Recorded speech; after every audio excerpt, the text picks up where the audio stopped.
The clock at Manhattan's First Presbyterian Church struck exactly 10 minutes to 2 in the afternoon, when Clark Whitmore realized his life was about to crumble like a house of cards in a hurricane. Adjusting his Armani tuxedo for the 10th time in 5 minutes, he nervously glanced toward the church entrance.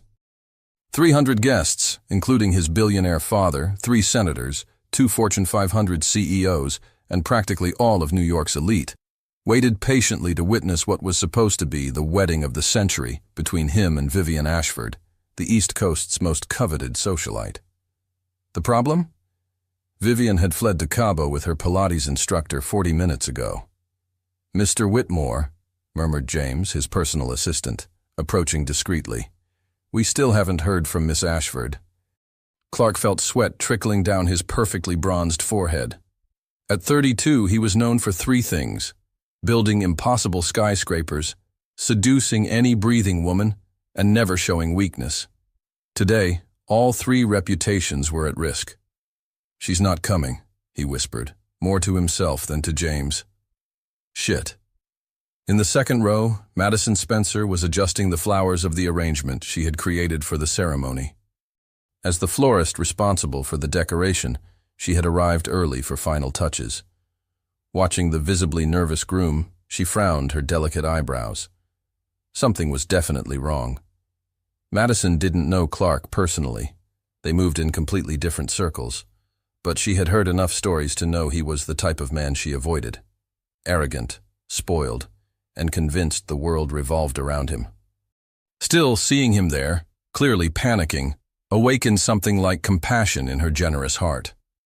On the other side of the church, Sebastian Torres observed the scene with a mischievous smile.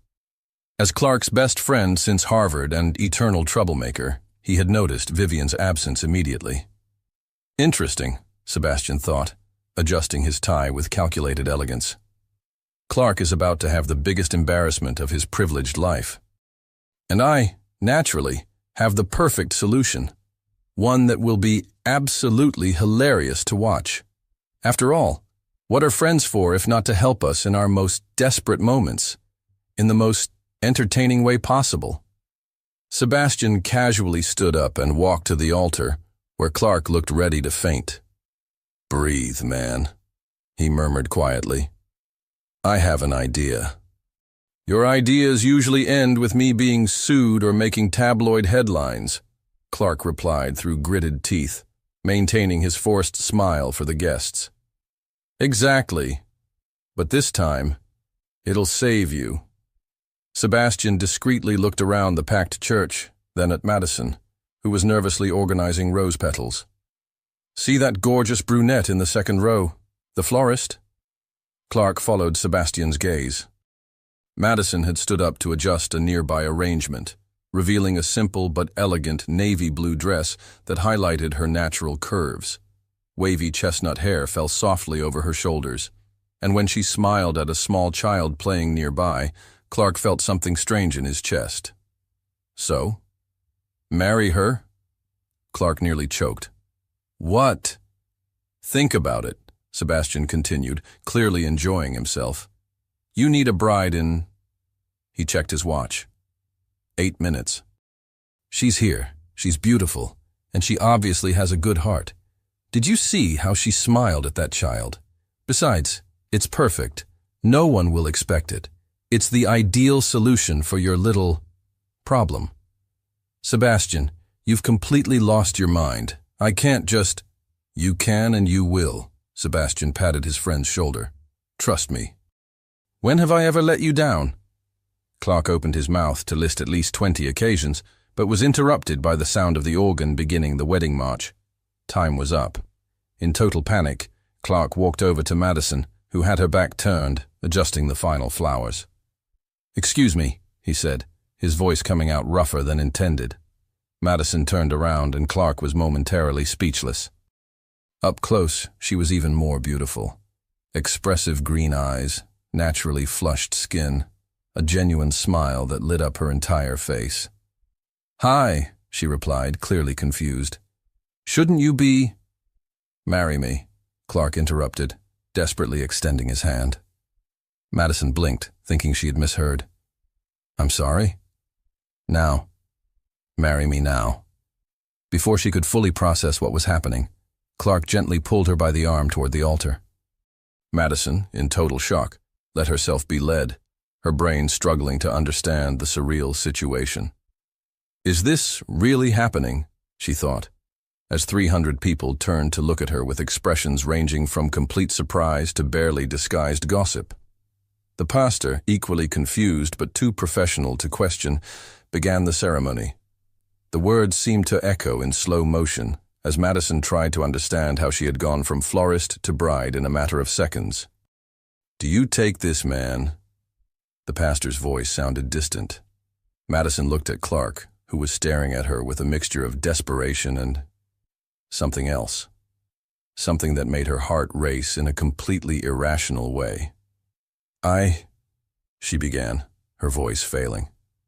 That's when Clark, completely misinterpreting the situation and driven by pure panic, leaned in and kissed her. The kiss was soft, desperate, and completely devastating. For one infinite moment, Madison forgot where she was, who she was, and why she should be terrified. She felt only Clark's warm lips against hers, and a spark of something she had never experienced before. When they separated, she realized two things simultaneously. First, she had just kissed a complete stranger at the altar of a church. Second, she had technically just married him. "Shit," she whispered, echoing exactly Clark's thought from minutes before. Sebastian, from the front row, couldn't contain his satisfied smile. "Perfect, absolutely perfect. This is going to be much more fun than I imagined." The silence that followed their kiss was deafening, broken only by the collective gasp of 300 wedding guests who had just witnessed the most unexpected plot twist of the social season. Madison stared at Clark, her green eyes wide with a mixture of shock and something that looked dangerously close to attraction. "Did we just get married?" "Yeah." Clark ran a hand through his perfectly styled hair, leaving it adorably disheveled. "Look, I can explain." "By kissing random strangers?" Madison's voice pitched higher as reality crashed down on her. "I don't even know your last name." "Whitmore. Clark Whitmore." He extended his hand formally, as if they hadn't just shared the most intimate moment of her life in front of Manhattan's elite. "And you are?" Completely insane, apparently.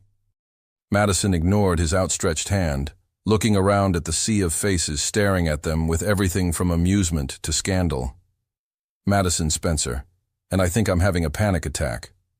From his front row seat, Sebastian was practically vibrating with glee. "Oh, this is even better than I hoped. Clark's trying to be charming after essentially kidnapping a woman at the altar, and she's about to bolt. Time for phase 2 of Operation Chaos." Sebastian stood up smoothly, his politician's son smile firmly in place. "Ladies and gentlemen," his voice carried easily through the church, "I think we could all use some champagne to celebrate this unexpected union." The crowd murmured uncertainly, but Sebastian's confidence was infectious. Within minutes, ushers were directing guests toward the reception hall that had been prepared for Clark and Vivian's celebration.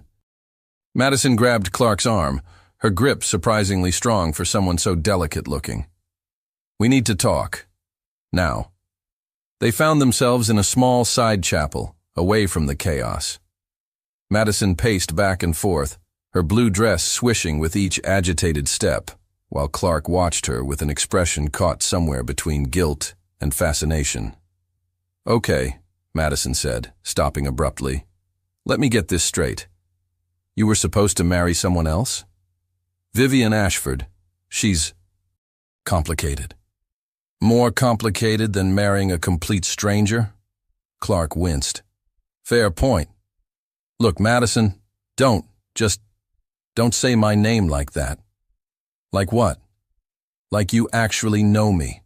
Like this isn't completely insane." Madison sat heavily on a wooden pew, her hands shaking slightly. "I came here to deliver flowers, that's it. Flowers. I wasn't supposed to become anyone's wife today." Something in her voice, vulnerable, overwhelmed, but trying so hard to be strong, hit Clark right in the chest. For the first time in years, he felt genuinely ashamed of his actions. "You're right. This is insane, and it's my fault. He sat down beside her, careful to leave space. I panicked. My father had 3 senators here to witness this wedding, and if I'd been left at the altar... He shook his head. It would have destroyed a business deal worth hundreds of millions. Madison stared at him. So you sacrificed me to save your business deal? Yes, and I know how that sounds. It sounds like you're exactly the kind of man I spend my life avoiding. Madison stood up, smoothing her dress.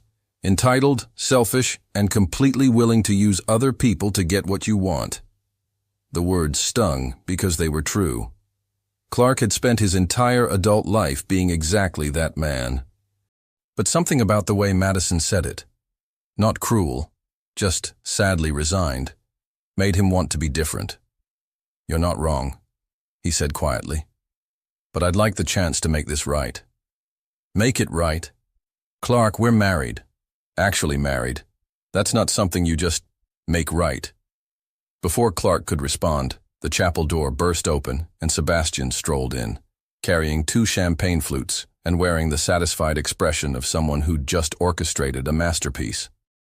The happy couple, Sebastian announced. I took the liberty of telling everyone you 2 have been secretly dating for months.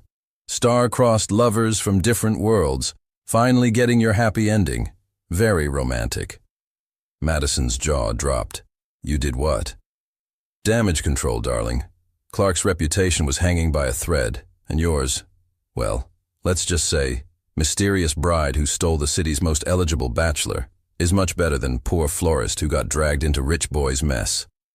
Perfect. They're both staring at me like I've grown a second head. Madison thinks I'm insane, which, fair, and Clark is probably plotting my murder. But they haven't noticed they're standing closer together now. Physical proximity during crisis. Classic bonding technique. I should write a book. Sebastian, Clark's voice carried a warning. What exactly did you tell them? Oh, the usual. How you've been visiting Madison's flower shop for months, completely smitten. How she refused to date you because of the class difference. But love conquered all. Very Hallmark movie.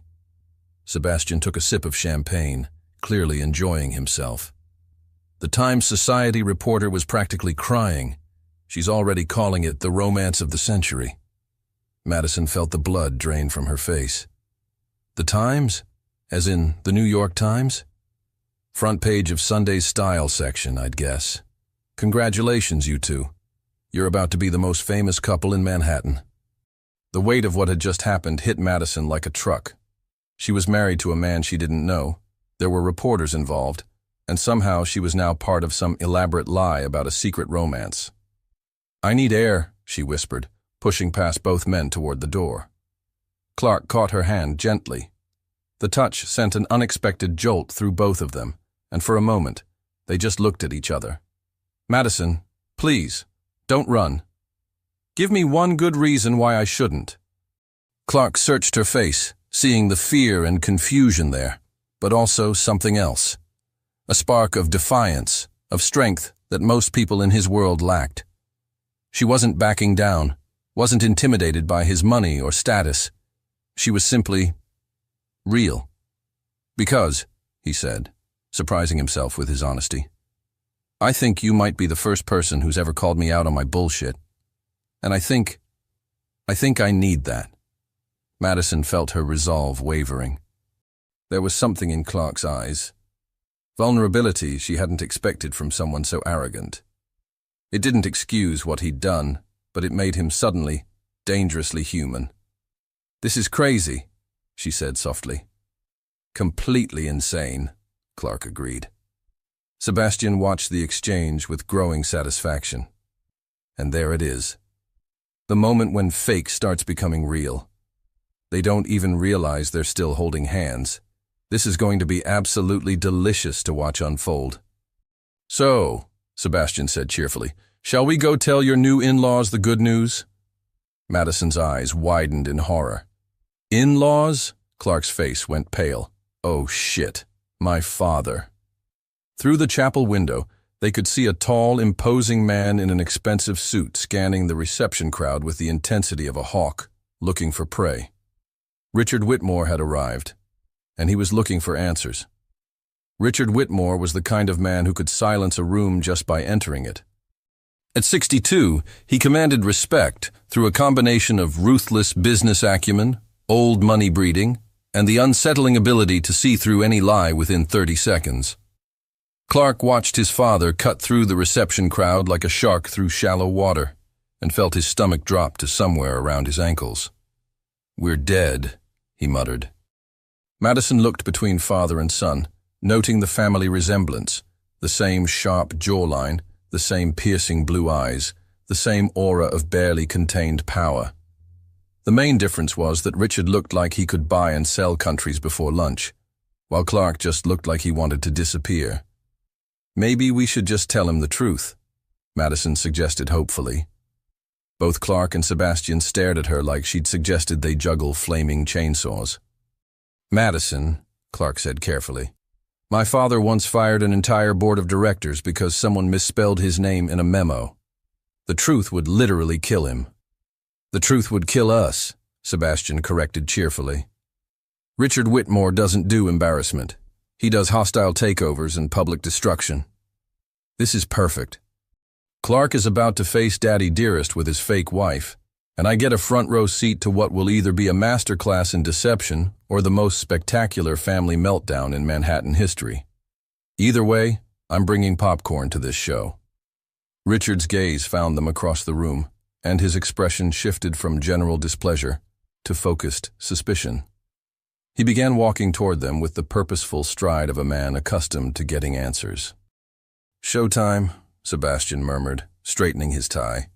"Remember, you two are madly in love. Try to look less like you're facing a firing squad."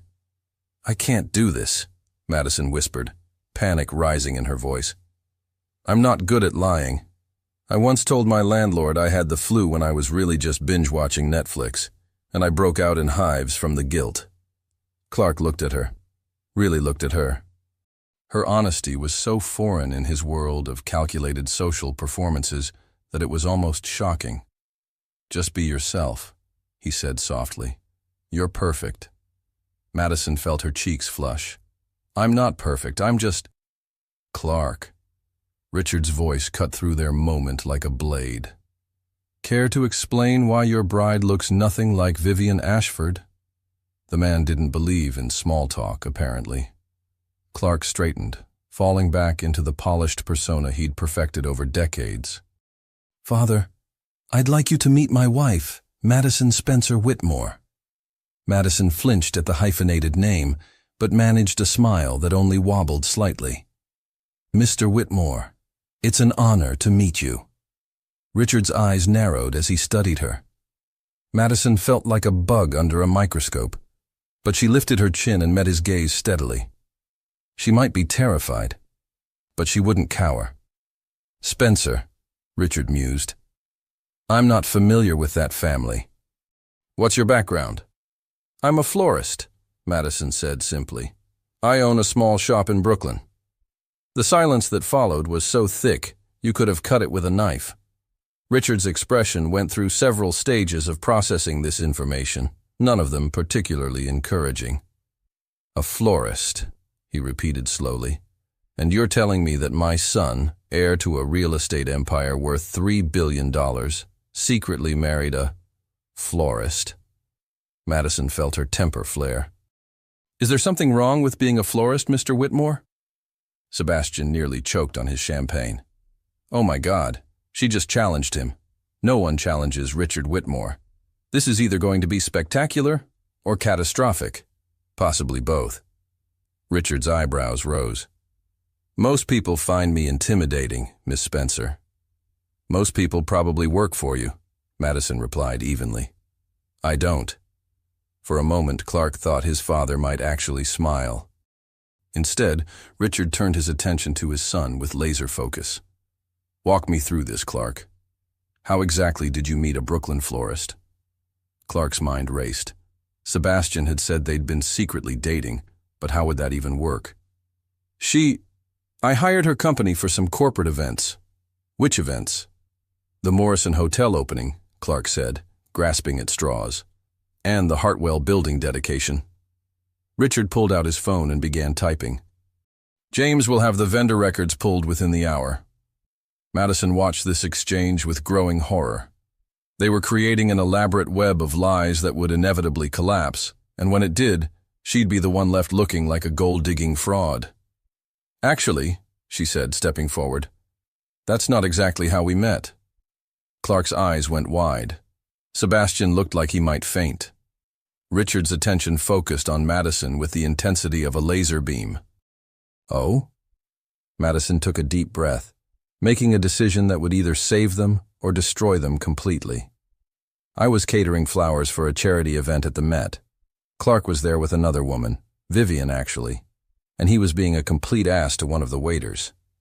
Clark stared at her in horror. This was not the direction he'd expected her to go. Continue, Richard said, and Madison could swear she heard a hint of amusement in his voice. So I marched over and told him off. Right there in front of everyone. Called him entitled and rude and said that having money didn't give him the right to treat people like they were disposable. You called my son entitled and rude? Among other things, Madison said, her cheeks flushing but her voice steady. He deserved it. Richard looked at Clark, who was now the color of a ripe tomato. And what did you do? I asked her out, Clark said weakly. He did not, Madison corrected. He stood there with his mouth hanging open like a fish. I walked away. He had to track me down to my shop 3 days later to apologize. Sebastian was frantically trying to signal them to stop talking, but Madison was on a roll now. He brought the most expensive roses in Manhattan, completely impersonal and showy, and tried to buy his way out of trouble. So I told him if he wanted to make it up to me, he could volunteer at the community garden I help run in Brooklyn. You made him volunteer? Richard asked, and this time Clark was certain he heard amusement. Every Saturday for 2 months. He was terrible at it. Got dirt under his manicured nails and complained about the heat, but he kept coming back. Clark stared at Madison in amazement. She was creating a story that was so vivid, so detailed, and so completely believable that he almost believed it himself. More than that, it painted him as someone who could grow and change, something no one in his life had ever suggested was possible. And that's when you fell in love? Richard asked. Madison looked at Clark, and for a moment, something real passed between them. That's when I realized he might actually be worth the trouble. Richard studied them both for a long moment. The tension was so thick that even the nearby guests had fallen silent, sensing drama in the air. Finally, Richard spoke. You're either telling the truth, or you're the most skilled liar I've ever encountered, Miss Spencer. It's Mrs. Whitmore now, Madison said quietly. And I don't lie, Mr. Whitmore. I don't have the luxury of being anything other than honest. Richard's expression shifted, and for the first time since arriving, he looked almost pleased. Well, he said finally, this certainly explains why Clark has been different these past few months. Clark blinked. Different? Less arrogant. More thoughtful. I'd wondered what had caused the change. Richard extended his hand to Madison. Welcome to the family, Madison. I have a feeling you're going to be very good for my son. As Madison shook his hand, Sebastian watched in amazement. Unbelievable. She didn't just survive Richard Whitmore, she impressed him. And that story. Jesus, it was so good I almost believed it myself. Clark's looking at her like she just performed a miracle, which, honestly, she kind of did. But as the immediate crisis passed, Madison felt the weight of what had just happened.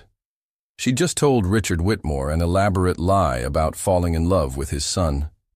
A lie that painted her as the kind of woman who could change a man like Clark. The problem was, standing there watching Clark's grateful smile, she was starting to wish it were true. The elevator to Clark's penthouse apartment climbed 47 floors in complete silence, the only sound being Madison's increasingly rapid breathing as reality crashed down around her. She was married to a stranger. She'd lied to his billionaire father. And now she was about to enter what was presumably her new home, at least temporarily, until they could figure out how to untangle this mess without destroying both their lives. So, Madison said finally, her voice echoing strangely in the enclosed space, how exactly does one get unmarried from a marriage that was never supposed to happen? Clark loosened his tie, looking as overwhelmed as she felt. Annulment, I guess. Though given that we kissed in front of 300 witnesses and my father just welcomed you to the family. He ran his hands through his hair. This is so fucked up. Language, Madison said automatically, then blushed. Sorry. Force of habit. My grandmother always said, don't apologize. Clark looked at her curiously. What did your grandmother always say? That cursing shows a lack of imagination. Madison twisted her wedding ring. When had she started thinking of it as hers? And looked up at him. She raised me after my parents died. She would have had opinions about today.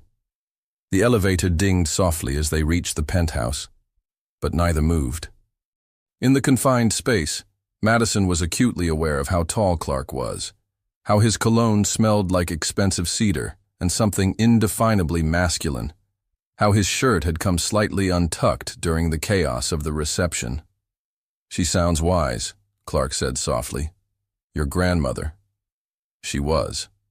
She also would have locked me in my room before letting me marry someone I'd known for less than an hour. Madison laughed, but it came out shaky. I can't believe I did this. I can't believe we did this. The elevator doors opened to reveal a space that looked like it belonged in Architectural Digest. Floor-to-ceiling windows showcased the Manhattan skyline. Modern art adorned the walls, and everything was pristine, expensive, and completely impersonal. Welcome home, Clark said, then immediately winced. I mean, welcome to my place, temporarily, until we figure this out. Madison stepped into the living room, her heels clicking on the marble floors. It's beautiful, she said politely, though privately she thought it looked more like a museum than a home. Very clean. I have a housekeeper, Clark said, watching her examine a sculpture that probably cost more than Madison's annual income. Maria, she's wonderful. She'll love you. Clark, we need to talk about boundaries. Madison turned to face him, surprised by how small the vast space made her feel. I know we're technically married, but we're strangers. I'm not going to just move in and play house with you. Of course not. I have a guest suite. You'll have complete privacy. Clark was being remarkably reasonable, which somehow made Madison even more nervous. We just need to maintain the appearance of being married until we can figure out an exit strategy that doesn't destroy both our reputations. Madison nodded, but something twisted in her stomach at the phrase, exit strategy, which was ridiculous. She wanted an exit strategy. She wanted to go back to her normal life, her flower shop, her tiny but cozy apartment in Brooklyn where nothing was marble and everything smelled like roses instead of expensive cologne. How long do you think we'll need to keep this up? She asked. Clark considered this. A few months? Long enough for the media attention to die down, for my father to stop paying attention. Then we can quietly separate, cite irreconcilable differences or something. A few months, Madison repeated, of pretending to be in love with you. It doesn't have to be convincing, Clark said quickly. Just public appearances. Charity events, the occasional dinner with my family. Madison looked around the penthouse again, taking in the cold perfection of it all. What about my life, my business? I can't just disappear from Brooklyn for months. For the first time, Clark looked genuinely guilty. I hadn't thought about that. Your business, I mean. What would you need? I'd need to find someone to run the shop while I'm playing your fake wife. I'd need to cancel orders, reschedule appointments, explain to my customers why I'm suddenly unavailable. Madison's voice rose with each word. I'd need to lie to everyone I care about, just like I lied to your father. The reality of what she'd committed to was sinking in, and it was overwhelming. Madison sat heavily on Clark's pristine white couch, not caring if she was wrinkling her dress. I can help, Clark said, sitting carefully on the opposite end of the couch. Financially, whatever you need to keep your business running, consider it handled. You think money fixes everything, don't you? Madison looked at him with a mixture of frustration and something that might have been pity. This isn't about money, Clark. It's about my life, my relationships, my integrity. Clark was quiet for a long moment. You're right. I'm sorry. I'm used to problems that can be solved with money. Something in his tone made Madison look at him more closely. He wasn't being dismissive or arrogant. He actually looked lost. What problems can't be solved with money? She asked, genuinely curious. Clark laughed, but there was no humor in it. Apparently, finding someone who wants to marry you for reasons other than your bank account.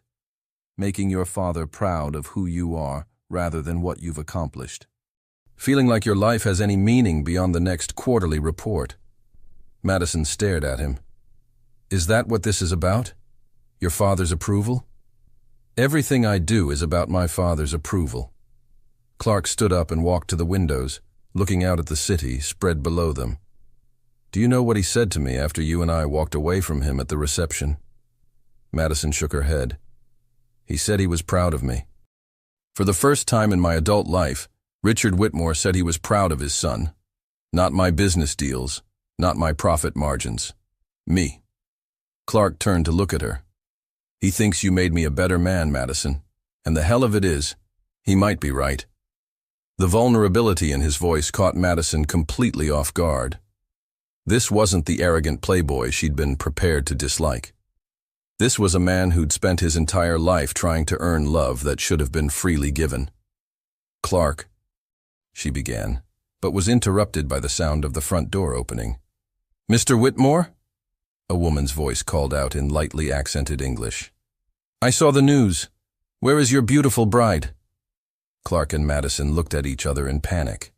They'd been so focused on surviving Richard Whitmore that they'd forgotten about everyone else who would need convincing.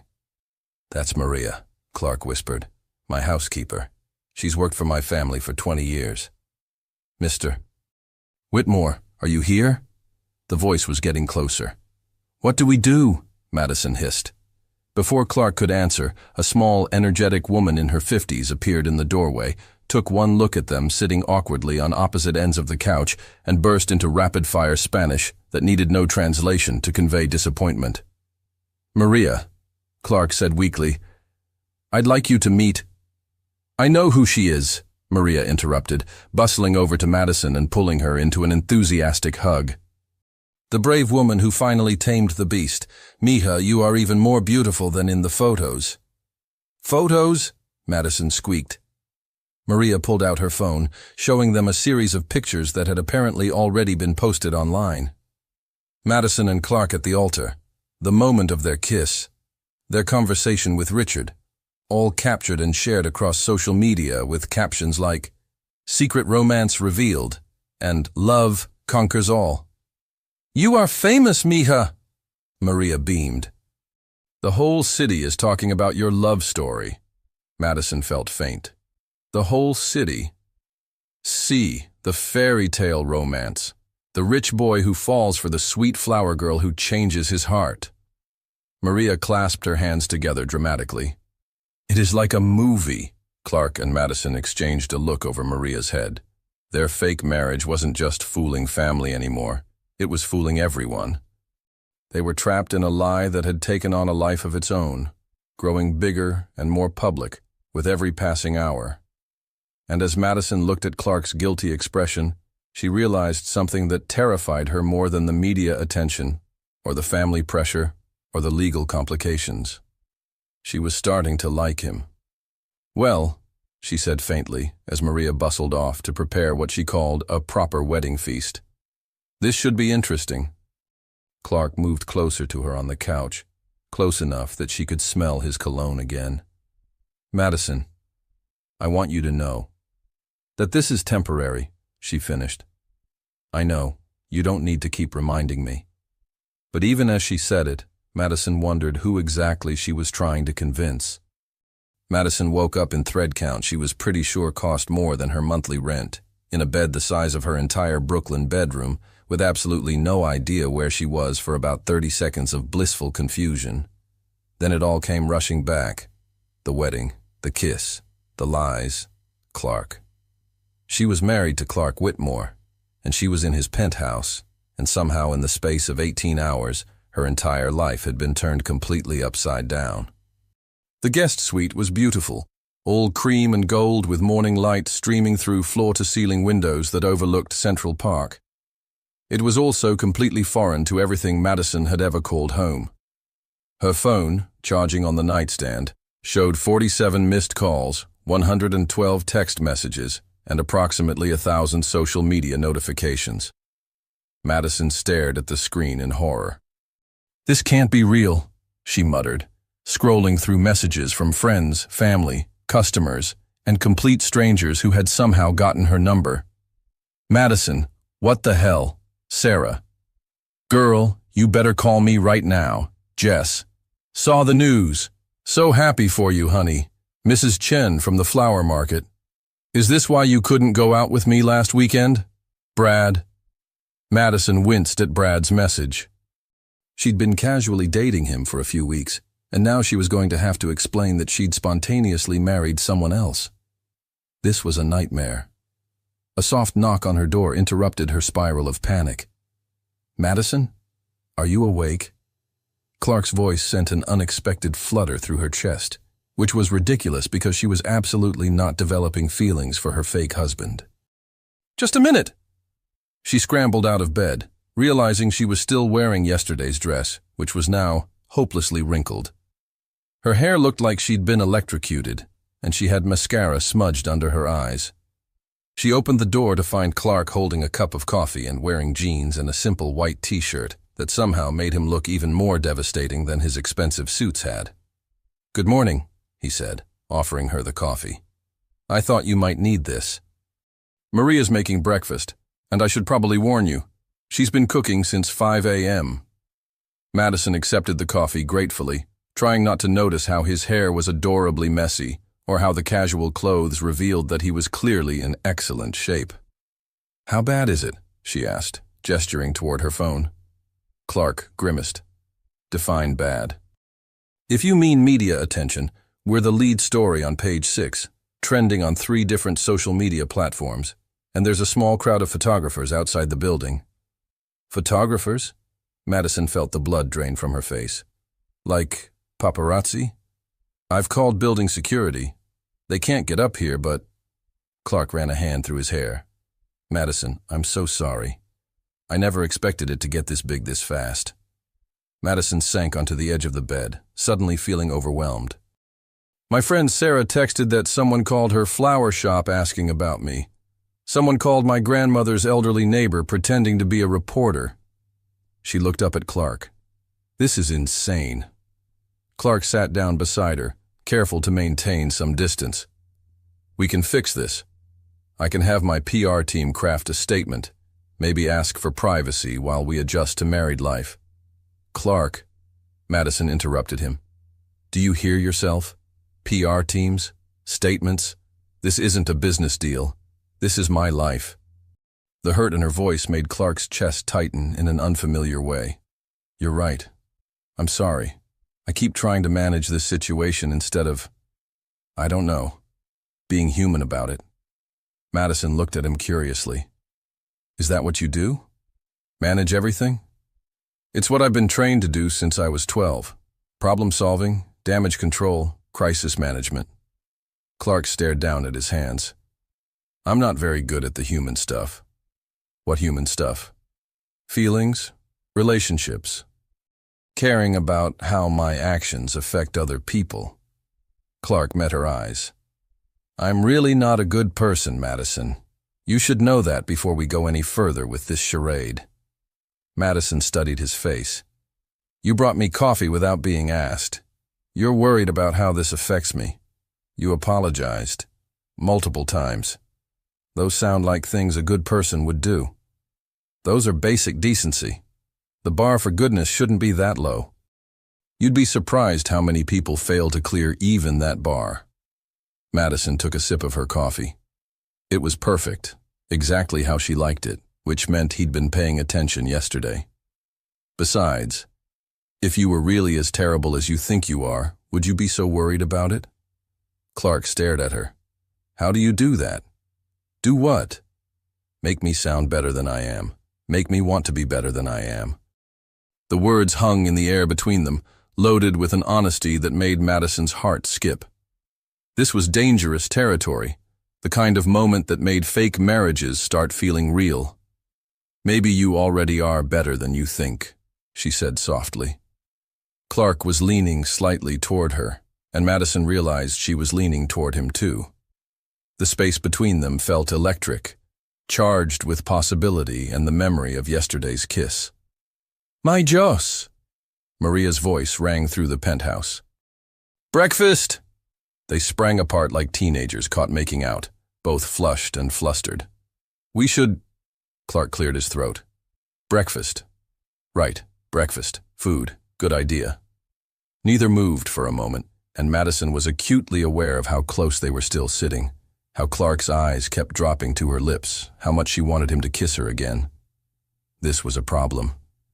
A big problem.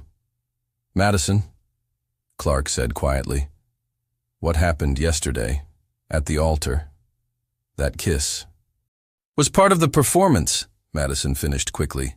I know. Right, performance. Clark looked like he wanted to say something else, but Maria's voice interrupted them again. If you don't come eat, I'm coming to get you. They made their way to the kitchen, where Maria had indeed prepared a feast. The woman beamed at them as they entered, and Madison noticed how her face fell slightly when she saw them maintaining careful distance from each other. Ay, mijos, you look so serious. This is your first morning as husband and wife. You should be glowing with happiness. Madison and Clark exchanged a look over Maria's head. They were supposed to be newlyweds, blissfully happy, unable to keep their hands off each other. Instead, they were sitting on opposite sides of the breakfast bar like awkward roommates. We're just tired, Clark said lamely. Big day yesterday. Maria studied them with the sharp eyes of someone who had raised children and could spot bullshit from a mile away. Tired. Yes, I'm sure that's it. Madison's phone buzzed with yet another call. She glanced at the screen and froze. Who is it? Clark asked, noticing her expression. My shop manager, Madison said, panic creeping into her voice. She only calls when there's an emergency. Madison answered the call, putting it on speaker without thinking. Madison, thank God! Katie's voice was frantic. There are reporters outside the shop. They're asking customers about you, trying to get inside to take pictures of your arrangements. Mrs. Patterson from down the street called to warn me that someone was going through your trash. They're going through my trash? Madison's voice pitched higher. And that's not even the worst part, Katie continued. 3 different magazines called wanting to do features on the fairy tale romance, and some producer from a morning show wants to interview you about finding love in unexpected places. Madison, what the hell is going on? Madison looked at Clark in panic. It's complicated, Katie. Complicated? You're married to Clark Whitmore, the Clark Whitmore, and I'm finding out from page 6 instead of you. From across the kitchen, Maria was watching this conversation with growing interest. Sebastian, who had apparently let himself in sometime during the night and was now raiding Clark's refrigerator, looked up with unconcealed glee. This is perfect. Madison's real life is colliding with her fake marriage. Katie sounds appropriately scandalized, and these two are about to have to explain their complicated situation to someone who actually knows Madison. I should charge admission for this show. Katie, Madison said desperately, I'll call you back. I can explain everything. You better, Katie interrupted, because right now it looks like you've lost your mind, and I'm running damage control on a business that's suddenly the center of a media circus. The call ended, leaving them in uncomfortable silence. Well, Sebastian said cheerfully, emerging from behind the refrigerator door with an apple. That sounded like fun. Anyone want to tell me how you're planning to explain this to the people who actually know you? Madison buried her face in her hands. This is getting more complicated by the hour. Not complicated, Clark said, surprising everyone by moving to stand beside her chair. Just challenging. He placed a gentle hand on her shoulder, and the simple touch sent warmth spreading through Madison's entire body. "We'll figure it out," he said softly. "Together." Sebastian watched this interaction with fascination. And there it is. The moment when fake starts looking a lot like real. Neither of them even realized he just touched her, or that she leaned into it. This is getting delicious. Maria, observing from the stove, smiled knowingly. "See, together is better, always better." Madison looked up at Clark, seeing determination in his eyes along with something that looked suspiciously like protectiveness. "Together," she agreed, trying to ignore how right the word sounded.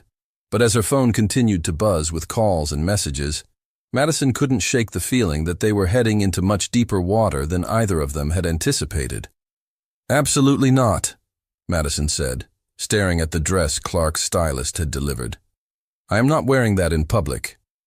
The garment in question was a stunning emerald green cocktail dress that probably cost more than Madison's monthly revenue, cut to perfection and undeniably gorgeous.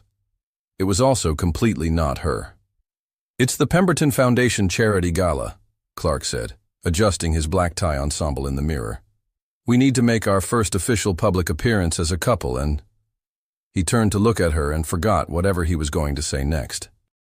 Madison stood in the doorway wearing a simple black dress from her own closet. Nothing fancy, just a classic A-line that hit just above her knees. She'd done her own makeup, twisted her hair into a loose chignon, and somehow managed to look more elegant than any woman he'd ever escorted to a high society event. "You look—" Clark cleared his throat, trying to find words. "You look perfect." "I look like me," Madison corrected, smoothing the dress nervously. "Which is exactly what everyone's going to notice when they see me next to all those society women." Clark moved closer to her, close enough that she could smell his cologne and see the genuine admiration in his eyes. "Madison, you could show up in a potato sack and you'd still be the most beautiful woman in the room." The compliment hit her like a physical force, and Madison felt her cheeks warm. "You don't have to say things like that when we're alone." "I know I don't," Clark said softly. "That's why you should believe me." The moment stretched between them, loaded with an attraction that was becoming impossible to ignore. Madison found herself stepping closer, drawn by something she didn't want to analyze too carefully. "Mr. Whitmore?" James appeared in the doorway, tablet in hand. "The car is ready." The spell broke, and they stepped apart, both looking flustered. "Right," Clark said, clearing his throat. "Shall we go face the lions?" The Lincoln Center was ablaze with lights and swarming with photographers when their car pulled up. Madison stared through the tinted windows at the crowd of reporters and cameras, feeling her anxiety spike. "I can't do this," she whispered. "Clark, I can't walk down that red carpet. I'm not built for this kind of attention." Clark took her hand, his thumb tracing gentle circles on her palm. "Hey, look at me." Madison met his eyes, seeing warmth and reassurance there. "You're the woman who told off Richard Whitmore to his face," Clark said. "You're the woman who created a love story so convincing that even I started to believe it. You can handle a few photographers. But what if they ask about our relationship? What if I say something wrong? Then we'll handle it. Together, remember?" Clark lifted their joined hands and pressed a soft kiss to her knuckles. "I've got your back, Madison. I promise." The gesture was supposed to be reassuring, but the feel of his lips on her skin sent electricity shooting up her arm. Madison stared at him, wondering when exactly she'd started trusting this man she barely knew. "Okay," she breathed. "Together."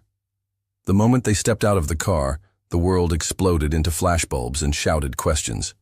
Clark's arm came around Madison's waist immediately, steadying her against the chaos. "Clark, Madison, over here. Tell us about the wedding. How long have you been secretly dating? Madison, what's it like marrying into the Whitmore family?" Madison felt overwhelmed by the noise and lights, but Clark's solid presence beside her kept her grounded. He guided her down the red carpet with practiced ease, stopping occasionally to pose for photos, his hand never leaving her back. "Just smile," he murmured in her ear, his breath warm against her skin. "You're doing great." Madison tried to follow his advice, but she felt like a fraud. All around them, she could see other couples, women in designer gowns worth more than her annual income. Men who moved through this world with the confidence that came from being born into it. She didn't belong here. "Mr. Whitmore, a quick word about your surprise wedding?" A reporter thrust a microphone toward them, and Madison felt Clark tense beside her. This was it, their first real test in front of the media. "It wasn't really a surprise to us," Clark said smoothly, his arm tightening around Madison's waist. "When you know, you know." "Madison, what made you fall for New York's most eligible bachelor?" Madison's mind went blank. She looked up at Clark, seeing encouragement in his eyes, and somehow found her voice. "He's not who I thought he was," she said, the words coming out more truthfully than she intended. He's kind and funny, and he makes me want to be braver than I am." Clark stared down at her, something shifting in his expression. For a moment, surrounded by photographers and reporters, it felt like they were the only two people in the world. "How romantic," the reporter gushed. "And Clark, what about Madison captured your heart?" Clark looked at Madison, really looked at her. And when he spoke, his voice was rough with an emotion that seemed completely genuine. "She sees people, really sees them. She has this way of making everyone around her feel worthy of kindness." His thumb brushed against her hip, a gesture so small and intimate that Madison's breath caught. "She makes me want to be the man she thinks I am." The crowd of reporters sighed collectively, charmed by the romance of it all. Madison felt her heart racing, because Clark wasn't performing anymore. The raw honesty in his voice, the way he was looking at her, it felt real. Too real. They made it inside the gala, but Madison felt shaken. The conversation with the reporter had crossed some invisible line, moving them into territory that felt dangerous and exciting and absolutely terrifying. "That was," Madison began. "Good," Clark finished quickly. That was good, convincing. But even as he said it, neither of them believed it was just an act anymore. The ballroom was filled with Manhattan's elite, old money families, political figures, celebrities, and business moguls. Madison recognized faces from magazines and news programs, feeling more out of place than ever. "Breathe," Clark murmured, his hand warm on the small of her back. "And remember, half these people are more terrified of you than you are of them." "Why would they be terrified of me?" "Because you're the woman who tamed Clark Whitmore," a voice said behind them. They turned to find Sebastian approaching with 2 champagne flutes and his trademark mischievous grin. He was accompanied by a stunning redhead in a gold dress who was looking at Madison with undisguised curiosity. Perfect timing. Clark and Madison are both wound tighter than a Swiss watch after that little performance outside. Time to add some pressure and see what happens. Plus, Vivian wanted to meet her replacement. This should be absolutely delicious. "Madison," Sebastian continued, "I'd like you to meet Vivian Ashford." Madison's blood turned to ice. Vivian, the woman Clark was supposed to marry. The woman who had run away, creating the circumstances that led to their fake wedding. Vivian was everything Madison wasn't: tall, elegant, perfectly composed, with the kind of effortless beauty that came from good genes and expensive maintenance. She looked like she'd stepped out of a fashion magazine, and she was studying Madison with the calculating gaze of a predator sizing up potential prey. "So," Vivian said, her voice cultured and smooth, "you're the little florist who swept Clark off his feet." The condescension in her tone was subtle, but unmistakable. Madison felt Clark tense beside her, but before he could speak, she found her own voice. "And you're the woman who ran away to Cabo with her Pilates instructor," Madison replied sweetly. "How was the beach?" Sebastian choked on his champagne. Vivian's perfectly composed mask slipped for just a moment, revealing surprise and irritation underneath. "I'm sorry?" Vivian's voice was dangerously quiet. "The beach, in Cabo. I heard you enjoyed it so much that you missed your own wedding." Madison smiled, channeling every ounce of polite venom she'd learned from dealing with difficult customers. "I hope it was worth it." Clark stared at Madison in amazement. She was holding her own against Vivian Ashford, a woman who had been trained from birth to destroy people with words and social warfare. Vivian's eyes narrowed. "How quaint. Clark, darling, I hope you know what you're doing."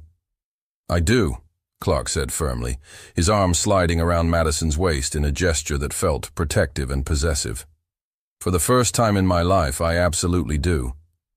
The look that passed between Clark and Madison in that moment was electric. Gratitude, admiration, and something much deeper and more dangerous. Vivian noticed it too, and for the first time she looked genuinely concerned.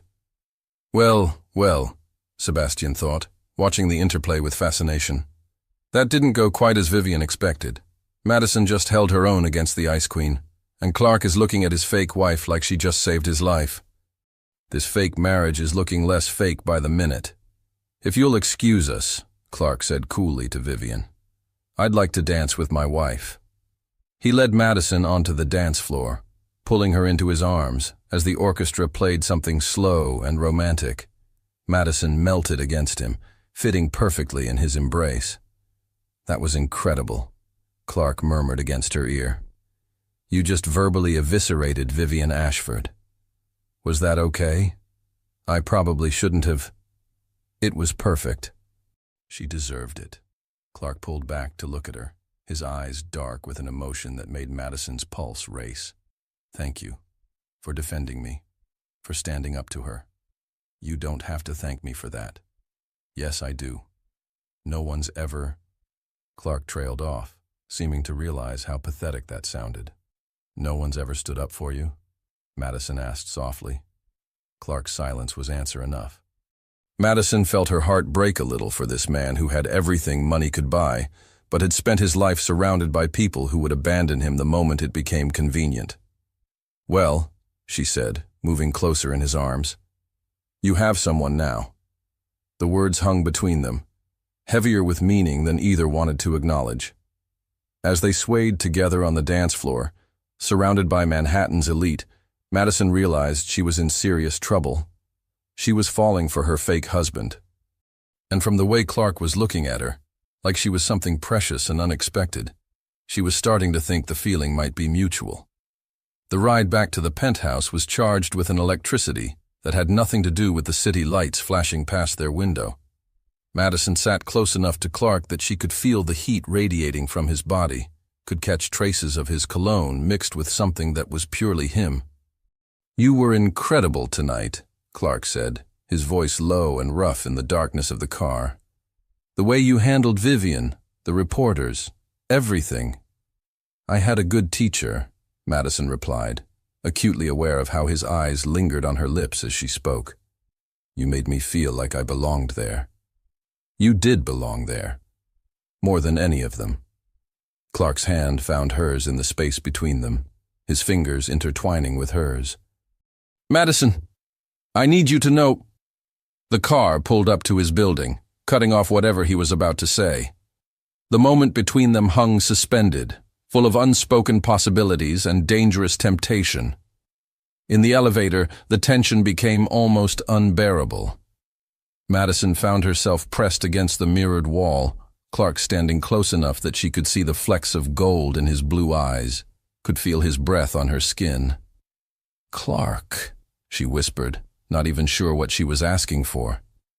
His hand came up to cup her cheek, his thumb tracing the line of her jaw. "This is dangerous," he said softly. "What's happening between us?" "I know." Madison's voice was barely audible. "We agreed this was temporary, fake." "It doesn't feel fake," Clark admitted, leaning closer. "Not anymore." The elevator dinged at their floor, breaking the spell. They stepped apart quickly, both breathing hard, both trying to pretend their hearts weren't racing. Inside the penthouse, Maria had left champagne and chocolate-covered strawberries on the kitchen counter with a note. "For the beautiful newlyweds, sweet dreams, Maria. Madison stared at the romantic setup, feeling the weight of their deception settle over her like a heavy blanket. She's so sweet. She really believes we're happy, Clark finished. In love, real. But we're not. Madison picked up one of the strawberries, needing something to do with her hands. Are we? Clark moved to stand behind her, so close she could feel the warmth of his body against her back. Madison, this is just physical attraction, she said quickly, trying to convince herself as much as him. Proximity. We're two adults living in close quarters, pretending to be married. Of course there's going to be tension.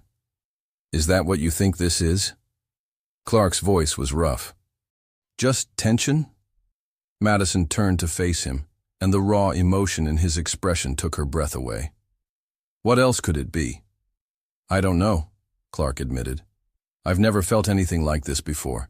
You make me want things I didn't even know I was missing. Like what? Like coming home to someone who actually wants to see me. Like having conversations that matter. Like being the kind of man who deserves someone like you. Madison felt tears prick her eyes. Clark, don't what? Tell you the truth? Tell you that in 3 days you've turned my entire world upside down? Clark stepped closer, his hands coming up to frame her face. Tell you that I'm falling for you so hard it terrifies me? Stop, Madison whispered, even as she leaned into his touch. This isn't real. We're not real. And why does it feel more real than anything I've ever experienced? Before Madison could answer, Clark's phone rang, the harsh sound cutting through the moment like a knife. He ignored it, his eyes never leaving hers. It rang again and again. Answer it, Madison said, stepping back. It might be important. Clark reluctantly pulled out his phone, his expression darkening as he saw the caller ID. It's James, at midnight. He answered the call. This better be life or death, James. Madison watched Clark's face change as he listened to whatever his assistant was telling him. The tenderness from moments before was replaced by cold fury. What do you mean leaked? Clark's voice was deadly quiet. Leaked how? By who? Madison felt ice forming in her stomach. What's wrong? Clark held up a finger, still listening. Are you fucking kidding me? How much? Jesus Christ. No, don't do anything yet. I'll handle this. He hung up the phone and stood there for a moment, running his hands through his hair. Clark, you're scaring me. What happened? Clark looked at her, and Madison saw something die in his eyes. The warmth, the vulnerability, the man she'd been falling for. In its place was the cold, calculating businessman she'd first met. Someone leaked details about our marriage to the press. Not the romantic story we've been selling. The real story. The fact that Vivian left me at the altar. The fact that I grabbed you at random to avoid embarrassment. The fact that our entire relationship is a complete fabrication. Madison felt the blood drain from her face. What are you saying? I'm saying that by tomorrow morning, everyone in New York is going to know that our marriage is a fake. That you're nothing but a paid actress I hired to save face. Clark's voice was bitter. And they're going to crucify you for it. A paid actress? Madison's voice was small. Is that what people will think? Clark nodded grimly. The story paints you as a gold digger who saw an opportunity and took it. It suggests I'm paying you to play the role of my wife. Madison sank onto one of the bar stools, feeling sick. My friends, my family, my customers, they're all going to think I'm some kind of fraud. It gets worse, Clark continued, his voice like broken glass. Someone leaked financial information. They're suggesting you're being paid millions to stay married to me for a year. Millions? Madison looked up at him in horror. Clark, I haven't taken a penny from you. I know that, but they don't. And by the time we deny it, the damage will be done. Madison felt like she couldn't breathe. Who would do this? Who would leak something like that? Clark's jaw tightened. I have a pretty good idea. Vivian? Or someone working for her. She was angry tonight, humiliated. This would be her revenge. Madison stood up abruptly, pacing to the window. I have to leave. I have to get out of here before this gets worse. Madison, wait! No!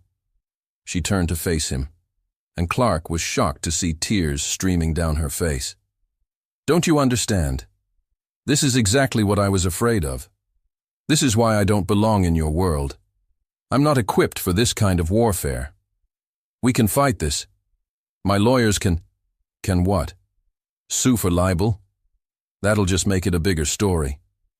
Create more speculation. Madison shook her head. No, the only way this ends is if I disappear. Let everyone think whatever they want to think. You can't just disappear. We're married, Madison, legally married. Then we get divorced, or annulled, whatever it takes to end this nightmare. The word nightmare hit Clark like a physical blow. Is that what this has been for you? A nightmare? Madison looked at him, really looked at him, and saw the hurt she'd caused. But it was too late to take it back, too dangerous to admit that the only nightmare was how much she'd started to care for him. Yes, she lied. All of it. Clark's expression went completely blank, the businessman's mask sliding back into place. I see. Well then, I'll have James start the annulment proceedings in the morning. Good. Madison's voice cracked on the word. They stood there looking at each other across the kitchen, the romantic setup Maria had prepared mocking them with its innocence. The champagne sat unopened, the strawberries growing warm, the note about sweet dreams feeling like a cruel joke. I'll sleep in the guest room tonight, Madison said quietly. Tomorrow I'll go back to Brooklyn and we can pretend none of this ever happened. Fine, Clark said, his voice emotionless. James will handle the legal details. Madison nodded and started to leave, then stopped at the doorway. Clark? What?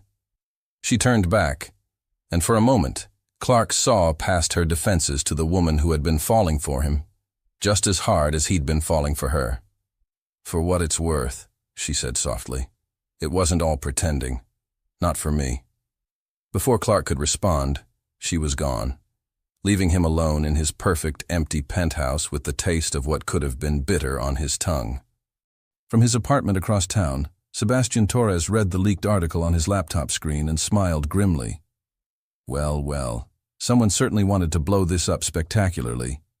The question is who, and more importantly, why now? Because this level of detailed information suggests someone very close to the situation. Someone who wanted to destroy not just the marriage, but Clark and Madison individually. He picked up his phone and dialed. Clark, it's me. I know it's late, but we need to talk. I think I know who's behind the leak, and you're not going to like it. But Clark didn't answer. He was standing in his kitchen, staring at the untouched champagne and wondering how something that had felt so right could have gone so wrong so fast. 3 floors below, in the guest room, Madison cried herself to sleep, mourning the end of a love affair that had never technically begun, but had felt more real than anything she'd ever experienced. Neither of them slept well that night, and both woke up wondering if they'd just made the biggest mistake of their lives. Madison's flower shop looked like a war zone. Reporters had camped outside since dawn, customers were afraid to enter, and her phone hadn't stopped ringing with interview requests, threats, and messages from people she'd thought were friends. She sat behind her counter at 6 a.m., surrounded by wilting arrangements that no one had come to collect, reading the morning's headlines on her laptop. Fake wife, the Brooklyn florist who fooled Manhattan's elite. $1 million marriage, inside, Clark Whitmore's desperate deception. Gold digger or victim? The truth about Madison Spencer. Each article was worse than the last, painting her as everything from a calculating opportunist to a naive pawn in a rich man's game. The comments sections were brutal, filled with strangers dissecting her character, her appearance, her worthiness, to breathe the same air as Clark Whitmore. Katie burst through the back door, carrying coffee and wearing the fierce expression of someone ready to commit violence on behalf of a friend. Okay, she announced, setting down the coffee like she was preparing for battle. I've read every single article, and I have thoughts. Madison looked up with red-rimmed eyes. Please tell me you're not here to lecture me about how stupid I've been. Are you kidding? Madison, this is the most interesting thing that's ever happened to anyone I know. Katie pulled up a chair, leaning forward with the intensity of an investigative journalist. But more importantly, I know you. And the Madison Spencer I know would never ever marry someone for money. Thanks, Madison said weakly. Though apparently half of New York disagrees with you. Half of New York can kiss my ass, Katie said firmly. Now tell me the real story, all of it, because these articles make no sense. Madison hesitated. She'd been lying for so long that telling the truth felt foreign and dangerous. But looking at Katie's expectant face, her oldest friend, someone who'd known her since they were teenagers working summer jobs together, Madison felt the walls she'd built around the truth begin to crumble. It started as a complete accident, she began, and found herself telling Katie everything. The runaway bride, Clark's panic, Sebastian's terrible idea, the fake love story, the way her feelings had shifted from annoyance to attraction to something much deeper and more complicated. Katie listened without interruption, her eyes growing wider with each revelation.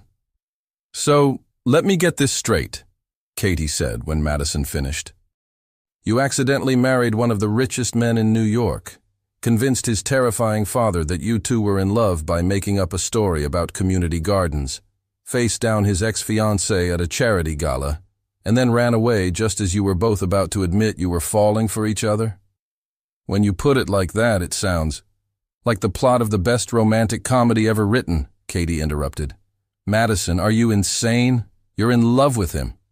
It doesn't matter now. Madison gestured toward her laptop screen.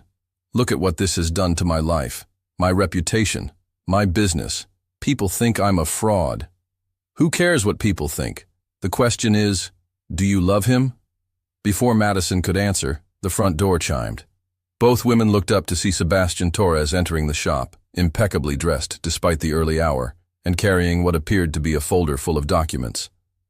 Ladies, he said, closing the door firmly behind him and flipping the sign to closed.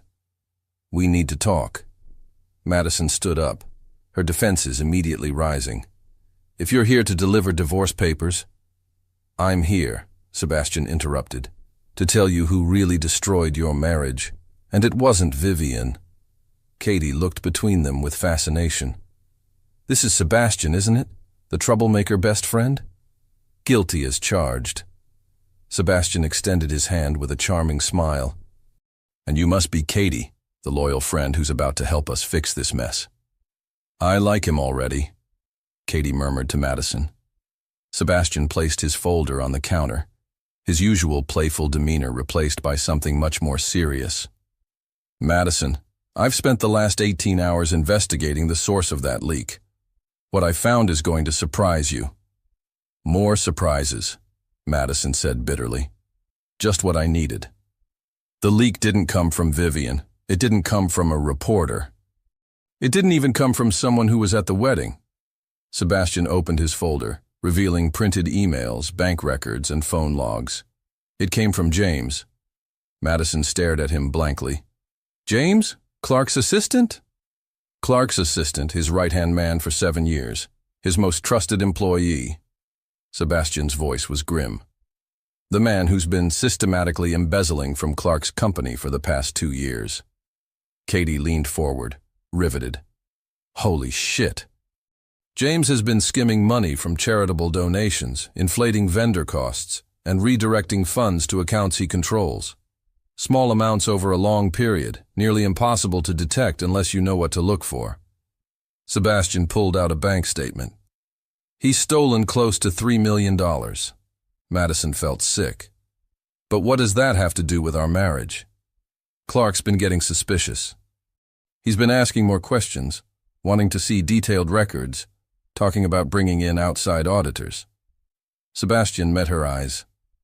James knew it was only a matter of time before he got caught. He needed a distraction, something big enough to occupy Clark's attention and make him look unstable to the board of directors. Our fake marriage, Madison whispered.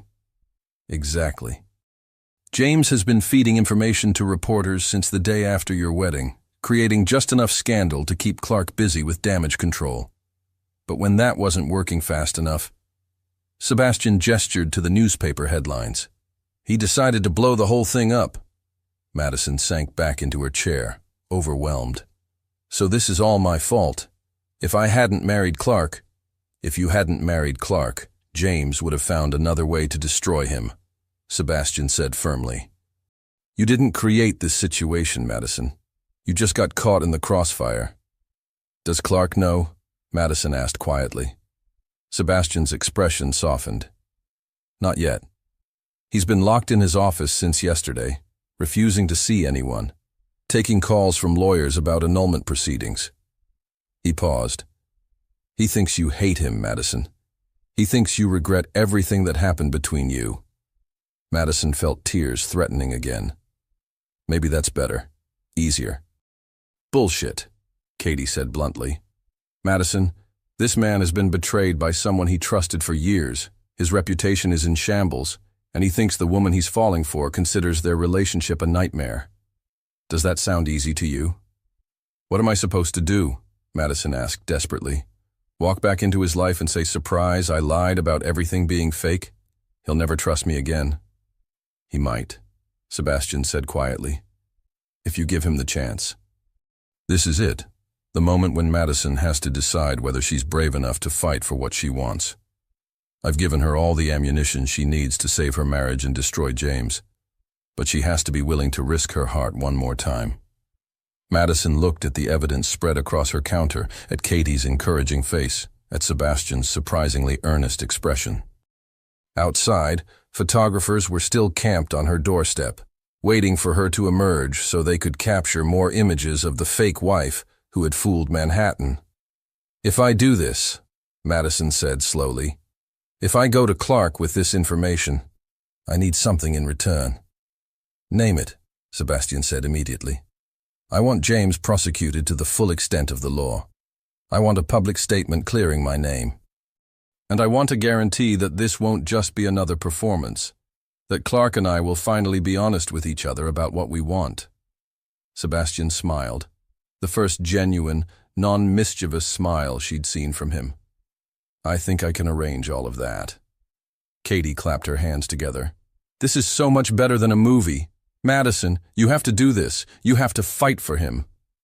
Madison stood up, smoothing her jeans and running her hands through her hair. She looked at her reflection in the shop window, tired, scared, but somehow more determined than she'd felt in days.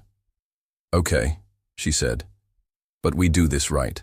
No more lies, no more performances. If Clark and I are going to have any kind of future, it has to be built on truth. Agreed, Sebastian said. Though I should warn you, he's pretty devastated right now. It might take some convincing.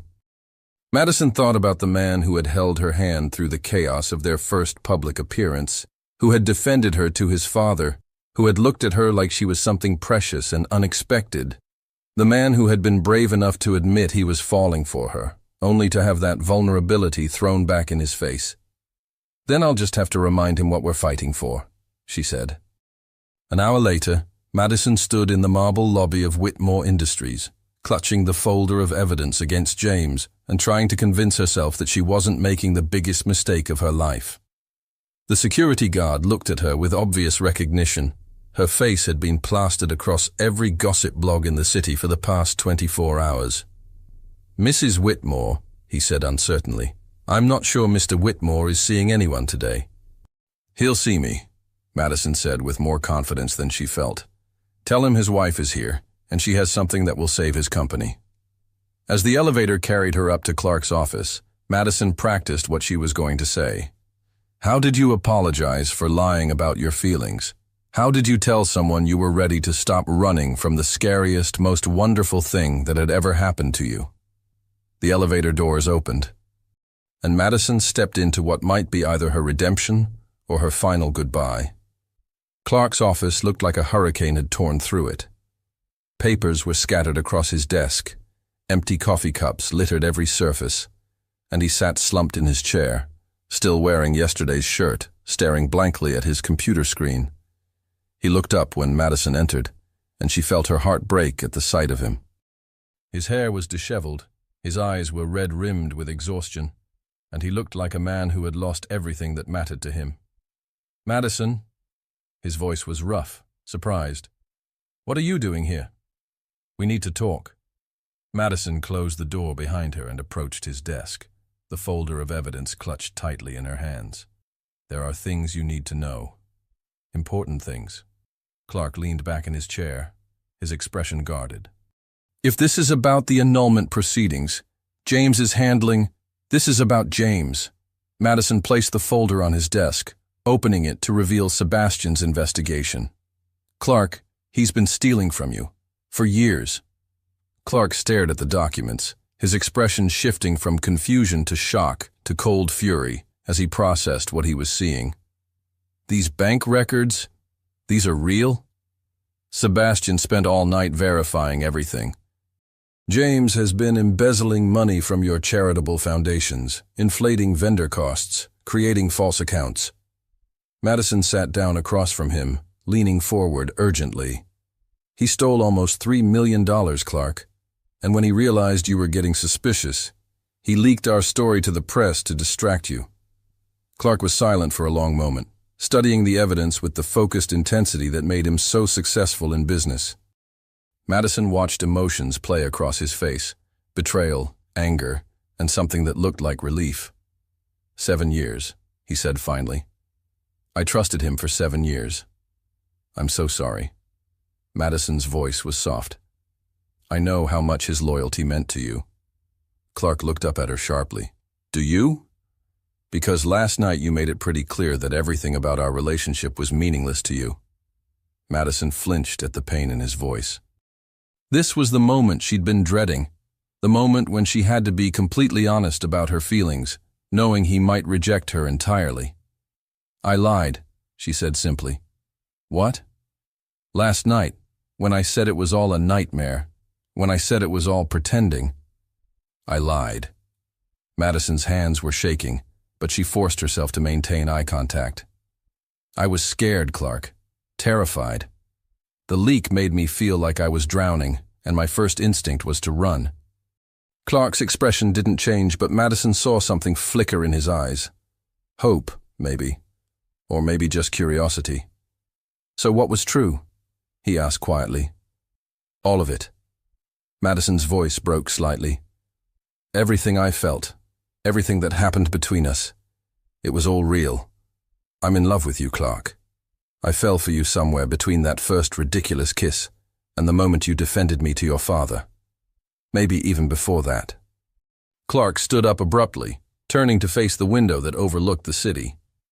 Madison couldn't see his expression, couldn't read his body language, and the silence stretched between them like a chasm. "You don't get to do this," he said finally. "Do what?" "Show up here with evidence that clears your name and a declaration of love and expect everything to be fine." Clark turned around, and Madison was shocked by the raw pain on his face. "Do you have any idea what last night did to me? Hearing you say that everything between us was fake?" Madison felt tears spilling down her cheeks. "I know I hurt you. I know You destroyed me." Clark's voice was quiet but fierce. "For the first time in my adult life, I opened myself up to someone. I told you things I've never told anyone. I let myself believe that maybe someone could care about me for who I am instead of what I have. I do care about you. I love you. And then you threw it back in my face the moment things got difficult." Clark moved closer, his eyes blazing. "What happens the next time we face adversity, Madison? The next time someone attacks our relationship or questions your motives? Do you run again?" Madison stood up to face him, closing the distance between them. "No, I won't run again. I'm here, aren't I? Fighting for us? Because Sebastian gave you ammunition to clear your name. What if he hadn't? Would you still be here?" The question hit her like a slap. Madison realized that Clark wasn't just hurt, he was terrified. Terrified of trusting her again only to be abandoned when things got complicated. Yes, she said firmly. I would still be here. Do you want to know how I know that? Clark waited, his jaw tight. Because I haven't slept since I left your apartment. Because I've been miserable every second we've been apart. Because when I read those articles painting me as a gold digger and a fraud, the only thing I cared about was that you might believe them. Madison stepped closer, close enough to touch him, if she was brave enough. Because I love you, Clark Whitmore. Not your money, not your status, not your connections. You. The man who brings me coffee exactly how I like it. The man who defended me to Vivian Ashford. The man who was brave enough to tell me he was falling for me. Clark stared at her, and Madison could see him wavering, wanting to believe her but afraid to trust. How do I know you won't change your mind again? He asked quietly. Madison reached up and cupped his face in her hands, forcing him to look directly into her eyes. Because I'm not going anywhere. Because I'm done being afraid of how much I care about you. Because I want to build something real with you, Clark. Not a performance for the cameras or a story for the press. Something true. Clark's hands came up to cover hers, his eyes searching her face for any sign of deception. Madison, I know I hurt you. I know I have to earn your trust back. But please, please don't give up on us before we've even really started. For a moment they stood frozen in that position, the weight of everything they'd been through hanging between them. Then Clark pulled her hands away from his face, and Madison's heart plummeted. But instead of stepping back, Clark used their joined hands to pull her closer, wrapping his arms around her waist. I'm terrified, he admitted against her hair. I'm terrified of how much I need you. Madison melted into his embrace, feeling like she could breathe properly for the first time since leaving his penthouse. I'm terrified too, but I'd rather be terrified with you than safe without you. Clark pulled back to look at her, and Madison saw that his walls were finally completely down. He looked vulnerable and hopeful and absolutely beautiful. I love you, he said simply. I've been falling for you since the moment you told my father off in that church. Maybe even since you agreed to marry a complete stranger because I asked you to. Even though I'm just a florist from Brooklyn. Especially because you're a florist from Brooklyn who's brave enough to tell billionaires they're being assholes. Clark smiled, the first real smile she'd seen from him since their fight. Madison, you make me want to be worthy of you. You already are, Madison said, rising up on her tiptoes to close the distance between them. Their kiss was nothing like the desperate press of lips at the altar or the charged, almost kisses in elevators. This kiss was soft and sure and full of promise. The kiss of two people who had finally stopped running from what they wanted. When they broke apart, both breathing hard, Clark rested his forehead against hers. So what happens now? Madison asked. Now we do this right, Clark said. No more lies, no more performances. We date properly. I court you the way you deserve to be courted, and if you'll have me, eventually we get married for real. Because we choose to, not because we're panicking. Madison laughed, the sound bright with happiness. Are you asking me to divorce you so you can propose to me properly? Maybe, Clark grinned. Think you'd say yes? Ask me and find out. Before Clark could respond, his office door burst open and Sebastian strolled in, followed by James, who was flanked by two security guards and looking pale with terror. Perfect timing as always. Clark and Madison have had their romantic reunion and now it's time for the grand finale.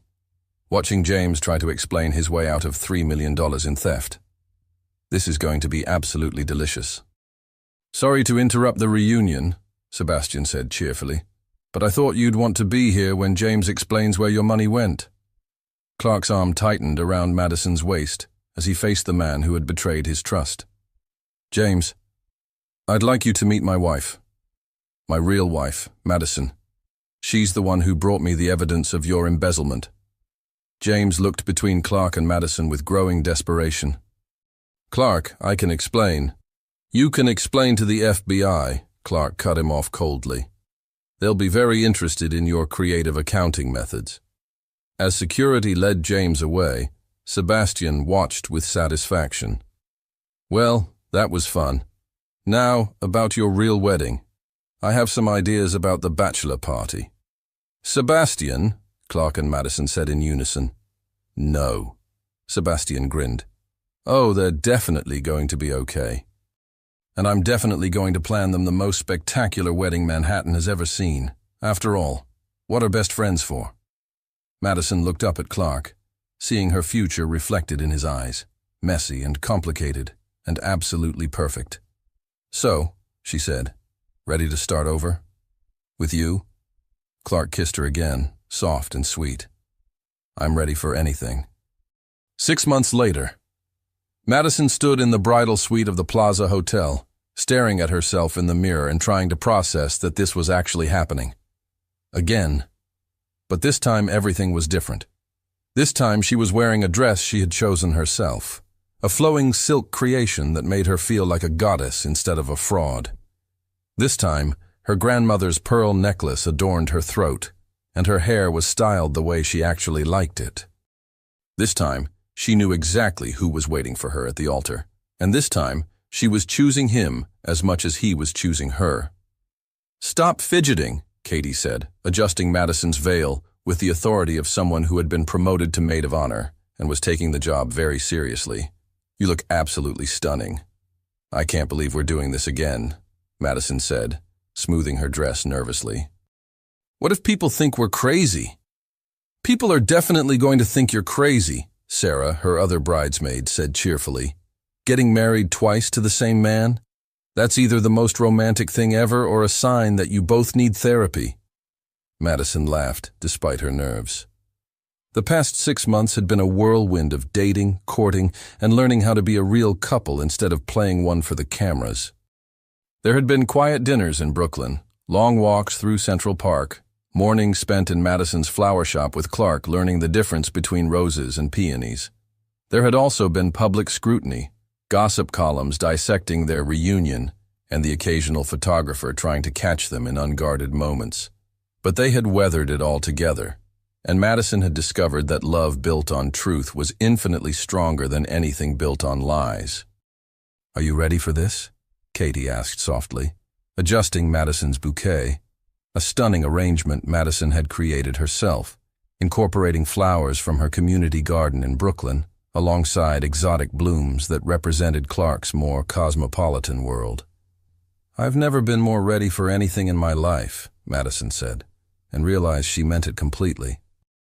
A knock on the door interrupted her thoughts, and Richard Whitmore entered, impeccably dressed, and carrying himself with the same commanding presence that had intimidated her 6 months ago. But now Madison could see the warmth in his eyes, the genuine affection that Clark had inherited along with his blue eyes and stubborn chin. Ladies, Richard nodded to Katie and Sarah, then turned to Madison. Madison, you look absolutely beautiful. Thank you, Richard.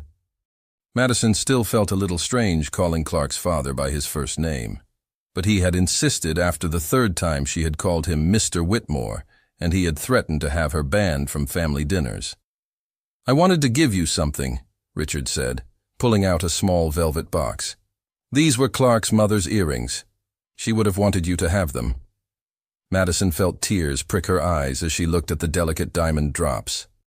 Clark rarely spoke about his mother, who had died when he was 12, but Madison knew how much he missed her. Richard, I can't. You can and you will, Richard said firmly, but his voice was gentle. You've given my son something I thought he'd never have, the ability to trust, to love without reservation. These earrings belong with the woman who made him whole. As Katie helped her put on the earrings, Madison felt the weight of family history, of belonging to something larger than herself. It was terrifying and wonderful and exactly what she wanted. Now, Richard continued, I believe there's a young man downstairs who's been pacing the lobby for the past hour, driving the hotel staff to distraction. Madison grinned. Some things never changed. Clark still got nervous before important events, still ran his hands through his hair when he was anxious, still needed reassurance that everything would go according to plan. Let's not keep him waiting any longer, Richard offered his arm, and Madison realized he was planning to walk her down the aisle. Are you sure? Madison asked. "I mean, my father would be proud to know that his daughter was being given away by someone who loves her, like a daughter," Richard said simply. Madison blinked back tears, overwhelmed by the acceptance she had found in Clark's family, by the way they had embraced her not as an interloper, but as someone who belonged. The music began, and Madison's heart started racing with anticipation rather than panic. This time, she knew what she was walking toward instead of being dragged into chaos. The ballroom doors opened, and Madison saw their guests, a carefully curated mix of family, real friends, and people who actually mattered to them. No senators, no business associates invited for appearances, no society photographers documenting every moment for public consumption. Just the people they loved, gathered to witness their love. And at the end of the aisle, looking devastating in a midnight blue tuxedo, stood Clark. Their eyes met across the room, and Clark's face broke into a smile so bright it could have powered the city. Madison felt her own smile answer his, felt the last of her nerves disappear as she walked toward her future. Sebastian, standing at Clark's side as best man, watched the approaching bride with satisfaction. "Look at that. Clark actually looks like he might cry happy tears. Madison is glowing like she just won the lottery, and I managed to plan a wedding that's both elegant and personal. I really am brilliant at this matchmaking business." As Madison reached the altar, Richard placed her hand in Clark's with a solemnity that made the simple gesture feel profound. "Take care of her," he whispered to his son. "Always," Clark replied, his eyes never leaving Madison's face. The pastor, the same one who had officiated their first chaotic ceremony, smiled at them with genuine warmth. "Dearly beloved, we are gathered here today to celebrate the marriage of Clark and Madison. Again, which I have to say is a first for me, but far from the strangest thing I've witnessed in this job." The guests laughed, and Madison felt the tension that had been building in her shoulders finally release. This was right. This was perfect. "Clark and Madison have chosen to write their own vows," the pastor continued. "Clark, would you like to go first?" Clark took Madison's hands, his thumbs tracing gentle circles on her palms, a gesture that had become their private signal of reassurance and connection. "Madison," he began, his voice clear and strong, "6 months ago, I thought I was the unluckiest man alive. My fiancée had abandoned me, my career was in jeopardy, and I was facing the most embarrassing moment of my life. And then you appeared, like some kind of miracle I didn't deserve." Madison felt tears starting, but these were happy tears, the kind that came from being seen and loved exactly as you were. "You could have run that day. You should have run. Instead, you stayed, and you saved me in ways I'm still discovering. You taught me what it meant to be worthy of love. You showed me that the best things in life aren't bought. They're built day by day, choice by choice, with someone who makes you want to be better than you ever thought possible." Clark's voice grew rough with emotion. "I promise to love you not just in the easy moments, but in the difficult ones. I promise to choose you every day, not because I have to, but because there's nothing I want more than to build a life with you. I promise to support your dreams, to laugh at your terrible jokes, and to never, ever take for granted the miracle of being loved by you." Madison was crying freely now, not caring if it ruined her makeup. "Clark," she began, her voice shaking with emotion. "6 months ago, I thought marriage was something that happened to other people. People braver than me, people who were willing to risk everything for love. I never thought I could be one of those people." She took a shaky breath, drawing strength from the warmth in Clark's eyes. "You taught me that I could be brave. You taught me that love isn't about finding someone perfect. It's about finding someone who makes your imperfections feel like gifts. You see me, really see me, in a way no one else ever has." Madison's voice grew stronger, more confident. "I promise to choose courage over fear, especially when it comes to loving you. I promise to build a home with you that's filled with truth and laughter, and probably too many flowers." I promise to stand beside you through whatever challenges come our way, because I've learned that the scariest leap is worth taking when you're jumping with the right person." The pastor smiled, clearly moved by their words. "Do you, Clark, take Madison to be your lawfully wedded wife, for real this time?" "I do," Clark said, his voice ringing with certainty. "For real this time." "And do you, Madison, take Clark to be your lawfully wedded husband, with full knowledge of what you're getting into?" Madison laughed through her tears. "I do, with full knowledge and complete enthusiasm." "Then by the power vested in me by the state of New York, I now pronounce you husband and wife." "Again, you may kiss your bride, Clark, and this time, try not to surprise her." Clark cupped Madison's face in his hands, his thumbs brushing away her happy tears. "No more surprises," he promised. "Just truth." Their kiss was soft and sweet and perfect, the kiss of two people who had found their way home to each other. As they broke apart, the ballroom erupted in cheers and applause. Madison looked out at their guests and saw Maria in the front row, crying and clutching a handkerchief, Sebastian looking insufferably pleased with himself, Katie and Sarah cheering like they were at a concert. "So," Clark murmured against her ear as they walked back down the aisle together, "how does it feel to be Mrs. Whitmore for real?"